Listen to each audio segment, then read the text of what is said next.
The Disappearance on Blood Mountain. The first time I heard about Meredith Emerson, it was over the crackle of a police radio at Union County Search and Rescue. It was New Year's Day, 2008. The kind of cold that gnaws at your fingers, even through gloves, had settled over northern Georgia. I remember because I had just poured black coffee into a chipped thermos and was reading a trail report on icy switchbacks around Slaughter Creek. Then her name came through. Missing hiker, Blood Mountain. Name, Meredith Emerson.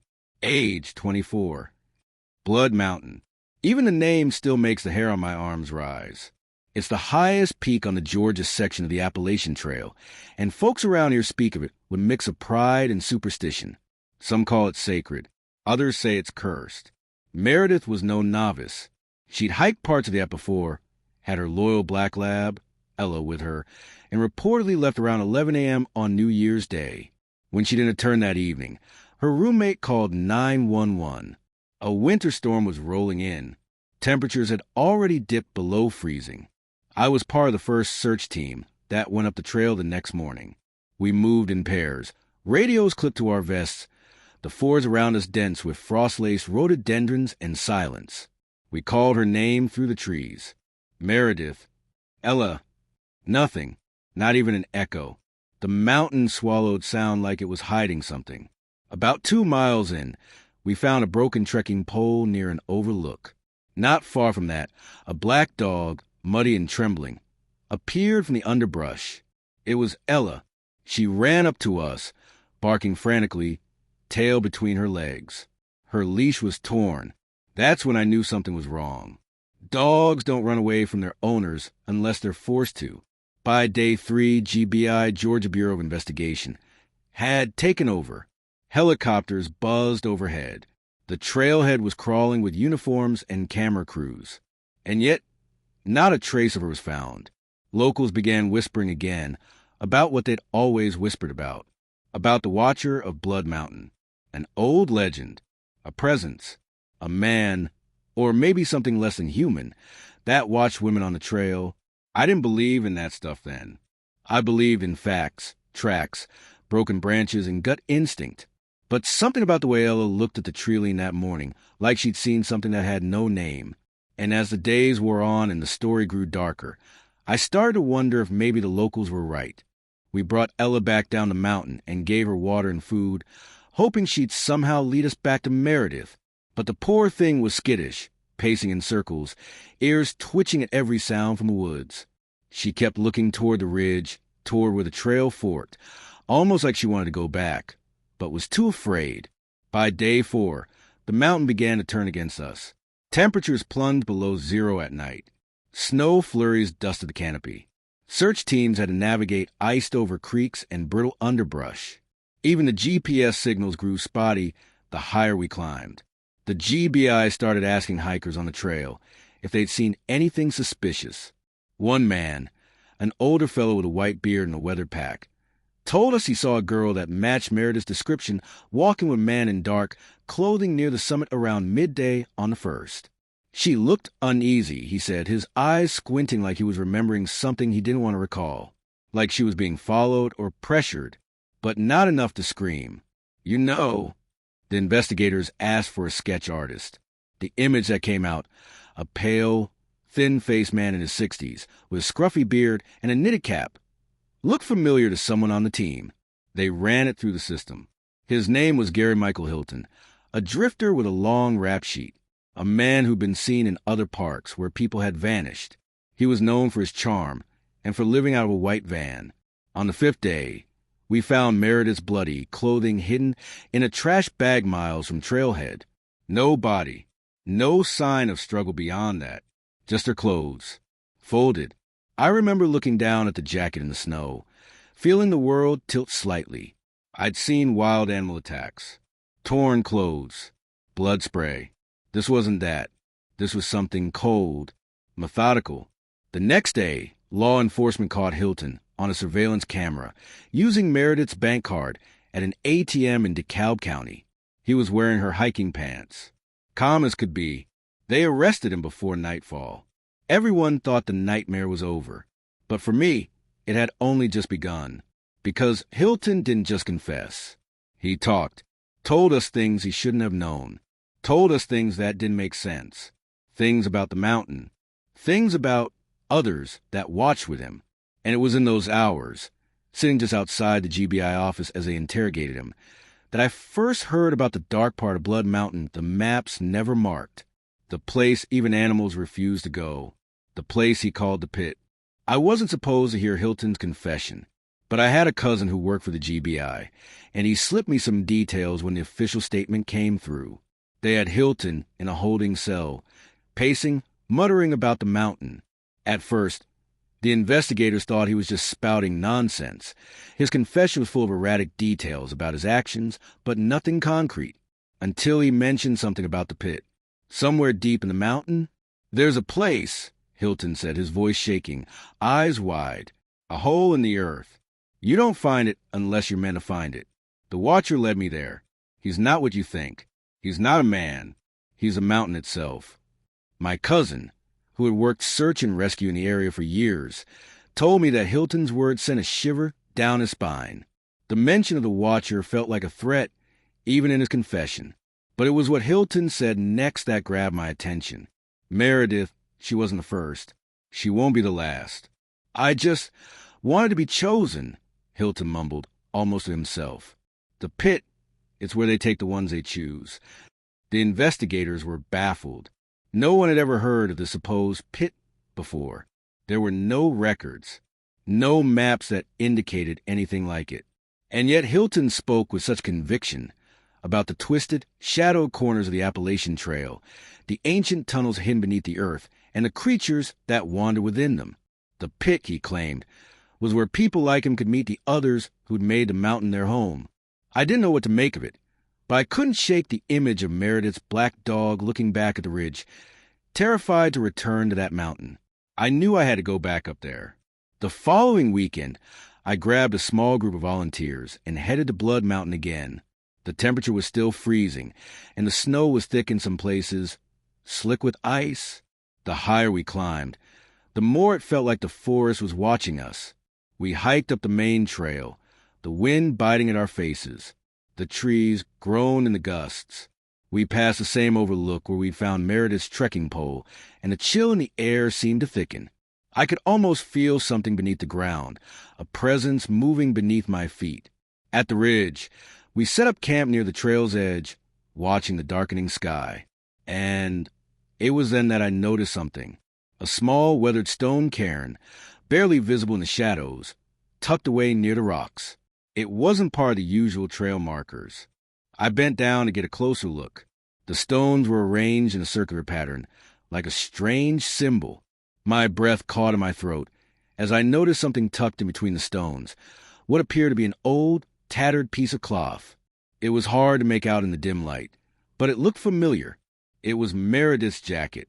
Suddenly, the hairs on the back of my neck stood up. I could hear the wind moaning through the trees, but it wasn't just the wind. The air was heavier now, as if something was pressing it on us. The others didn't notice at first, but I could feel it, the watching. I stood up quickly, brushing the dirt off my hands, and scanned the forest around us. The shadows were too still. And then I heard it, a voice, deep and rasping, from somewhere deep in the trees, a whisper that seemed to come from the very rocks beneath our feet. Leave, now! The group was on edge, and I could see the fear creeping into their eyes. They were trying to laugh it off, but I could see that they felt it too. I turned toward the ridge, where the cairn sat like a dark sentinel, and my heart skipped a beat. There, at the edge of the clearing, a figure was standing. It was a man, but not like any man I'd seen before. His silhouette was thin, stretched unnaturally tall, his face shadowed by a wide-brimmed hat. He stood there, unmoving. I felt my chest tighten. I didn't want to look any closer, but I couldn't stop myself. As I stared into the dark eyes of the figure, my body went cold. It wasn't a man. It was something else. And it was watching us. I blinked, and he was gone. No sound. No rustle of leaves. No footsteps. The spot where the figure had stood was now empty, just a patch of snow and shadow. But the feeling hadn't left. That presence still lingered, clinging to the trees like frostbite. One of the volunteers, Caleb, a former ranger, turned to me. "You saw that, right?" His voice was taut, low. "Try not to panic." I nodded. "I don't think we should be here anymore," he added. But I wasn't ready to leave. Not yet. The cairn, the jacket, the whisper in the wind. It was all pointing to something. Something buried. I felt it in my bones. That night, none of us really slept. Every crack of branches in the distance sent someone bolting upright. The fire burned low, and even its heat seemed unable to touch the cold that settled into our camp. In the early morning hours, I got up alone, flashlight in hand, and returned to the cairn. I knelt beside it, brushing away snow. Beneath the rocks, the earth looked disturbed, looser than the packed snow around it. I began to dig. Maybe it was instinct. Maybe it was madness. I don't know. But something told me that what we were looking for wasn't on the trail. It was under it. A foot down, my glove scraped against something hard. Stone or wood. I dug more frantically. Soon, I uncovered a crude trapdoor, weathered and rotting. Its hinges rusted nearly shut. My breath fogged in the beam of the flashlight as I reached down and pried it open. A foul, earthy air wafted up from the dark opening below. It was a tunnel, carved into the bedrock, narrow and old. The air smelled like mildew, copper, and something worse, something rotten. I could hear a faint sound echoing up from within. Not water, not wind, whispers. I staggered back, heart pounding. But I had to know. I had to find Meredith, or at least what was left of her. I ran back to camp, shaking Caleb awake. "There's something under the cairn," I told him. "A tunnel. I think it's real. I think it's the pit." His face went pale. "Jesus, you're serious." "I'm going down there." "You're insane." "Probably. But I need to know." By noon, I had convinced Caleb and one other volunteer, Jasmine, to come with me. We packed headlamps, rope, and emergency gear. Then we returned to the cairn and descended, one by one, into the earth. The ladder was gone, if there ever was one. The rock walls were damp and narrow. We lowered ourselves down with rope, feet bracing against jagged outcroppings. The tunnel spiraled down for what felt like forever, the darkness swallowing us whole. Then the tunnel opened into a chamber. And that's when we found the markings on the wall, scratched into stone with what looked like bone or fingernails. Names. Hundreds of them. One of them was M. Emerson. And beneath it, something scrawled in red. "The watcher sees what the world forgets." The chamber was deathly still. Our headlamps flickered, as if the very air interfered with the light. Every surface around us, the floor, the walls, even the ceiling, was covered in carved symbols, names, and crude drawings that looked human, but not quite. Some had elongated limbs, hollow eyes, mouths stitched shut. Others were crouched, bowing before towering stick figures with antlers or twisted crowns. Jasmine muttered under her breath, "This is a tomb." "No," I whispered, voice tight. "It's a shrine." Beneath the red scrawl of "The watcher sees what the world forgets," there was a narrow archway that led deeper. We had come this far. We couldn't turn back now. The passage beyond the arch was colder. The stone floor became uneven, broken in places by roots that snaked like veins across the ground. The smell worsened. Something old and decaying lingered here. Then we saw the bones. At first, it was just a rib, then a skull. Human. Clean, sun-bleached, no sign of animal activity. Arranged with care. Dozens of them littered the sides of the tunnel, placed almost ceremonially. And in the center of the next room, we saw her. A makeshift altar had been constructed from stacked stones and bones, and draped across it was a tattered piece of hiking gear, Meredith's backpack. It was stained, dirt-smudged, but still intact. Next to it, a photo ID, hers. Jasmine began to sob quietly. Caleb knelt down, whispering a prayer. I stood frozen, staring at the far wall. A mural had been carved directly into the stone, stretching 10 feet high. It showed the mountain itself, twisting and rising like a living thing. At its peak stood the watcher, tall, faceless, his hands reaching down toward tiny human figures below. but it was what lay at the mural's base that chilled me. A hole, a pit, wide and black, ringed by gnashing teeth and clawed limbs. Suddenly, a sound broke the silence. A scraping. No, not from behind. From beneath. We turned in unison as a low groan vibrated through the floor. The stones beneath the altar shifted slightly. A breath of air, moist and warm, seeped up through the cracks. It smelled like blood and moss. Then came the whisper again, louder now, more guttural. Leave or stay forever. The flashlight in Caleb's hand flickered and went dark. Jasmine screamed. Then the altar moved. The ground beneath it began to give way as something began to rise. A shape, skeletal but massive, unfurling from below like it had waited centuries to wake. I grabbed Caleb and Jasmine and shouted, "Go!" Back up the rope. Now! But behind us, the tunnel entrance collapsed in a cascade of stone. We were trapped, and the Watcher had finally come see us. I don't remember running. I don't remember screaming. All I remember is that sound, like bones grinding against rock, like breath wheezing through an open wound. The chamber had plunged into blackness, our headlamps failing all at once, swallowed by something more than dark. The thing rising from the pit didn't move like anything that belonged in the world. It jerked in sudden, spidery motions, its limbs bending in the wrong directions. I caught glimpses of its silhouette in the flickers of dying light, a figure both human and not, stretched impossibly tall, crowned with twisted antlers, its face an empty void of writhing shadow. Caleb tried to pull Jasmine toward a narrow crawl space along the right wall. "There!" he shouted, his voice cracking with terror. "There's a gap!" The air vibrated with a deep, wet growl. I felt it more in my chest and my ears, like a pulse from underground. I grabbed the backpack, Meredith's, and shoved it into my coat without thinking. We scrambled into the tunnel, crawling on elbows and knees, scraping against jagged stone. The deeper we pushed, the tighter it became.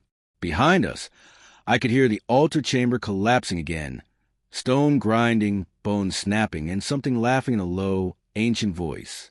We didn't stop until the tunnel widened into a side shaft, barely large enough to stand in. Caleb doubled over, coughing, blood on his knuckles. Jasmine collapsed against the wall, shaking. "What the hell was that?" she whispered. "I don't know," I said, panting. "But it's not just a story." I opened the backpack. Inside were some of Meredith's belongings, her journal, a flashlight long dead, and a sealed envelope addressed simply, "To whoever finds this." My hands trembled as I tore it open. Her handwriting was uneven, the ink smudged with water and something darker. "If you're reading this, I'm probably gone. I was taken, but not by a man. He brought me here. He said it was a gift to be seen by the Watcher. But it's not a gift. It's a curse. The Watcher is real. He's under the mountain. And he wants more. More people. More eyes. More fear. He feeds on it. Please, burn this place. Seal it. Don't let anyone else find the pit. Don't let him choose again." I folded the letter slowly, my heart pounding, because as I looked up from the page, I saw a faint light at the end of the shaft. Daylight. We ran, stumbling, bleeding, half crawling, until the tunnel ended in a crack between boulders just wide enough to squeeze through. We emerged on the western slope of Blood Mountain, miles from our original descent. It was dusk. The sun setting behind the trees painted the snow in streaks of red and gold. We were alive, but we were not safe, because something had followed us out. Jasmine was the first to notice. Don't turn around," she whispered. I did, and standing at the edge of the tree lean, half hidden in shadow, was the figure with the antlers. Watching, still, waiting. We stood frozen, backs to the stone, staring at the figure in the trees. The wind had died, and the forest around us had fallen into that strange, unnatural silence I'd come to recognize. When even the birds stopped singing, the Watcher didn't move. Not a twitch, not a sound. He simply stood there, impossibly still, as if carved from the darkness itself. But we felt him, his presence pressing on our chests like a weight, making it hard to breathe. Caleb moved first. Slowly, carefully. He whispered, "Don't run. If we run, it follows. I didn't know how he knew that. Maybe he didn't. Maybe it was just instinct. Or maybe the mountain had whispered something to him. 2. We backed away together, never taking our eyes off the tree line. The watcher remained in place, watching. And when we crested the next ridge and lost sight of him behind the trees, I felt no relief, only dread. We hiked through the dark for hours, stumbling over roots, slipping on frozen ground, until we finally reached the road near Vogel State Park. We flagged down a trucker, who took one look at our faces, and called the sheriff without a word. They didn't believe us, of course. Not really. The official reports that we found evidence of illegal activity in an old moonshiner's cave, likely used by Hilton before he was caught. That the bones we described were likely animal, or at worst, remains moved from an old burial site. A ranger, someone who wasn't even there, claimed we'd likely hallucinated due to stress and low oxygen, but they never went back up. Not a single one. And the cairn?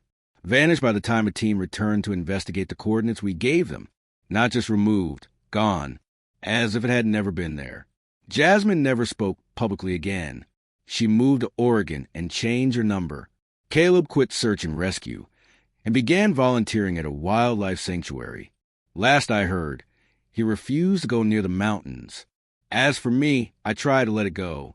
But every night, I hear that whisper in my dreams. Leave or stay forever.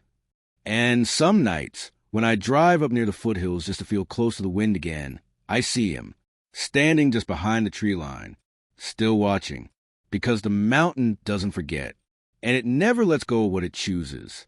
If you were captivated by this chilling, true story of Blood Mountain, don't forget to hit like, subscribe, and ring the bell so you never miss another terrifying tale from forgotten corners of the world. Have you ever experienced something strange in the woods? Share your story in the comments. We're watching. Until next time, stay safe and stay out of the shadows.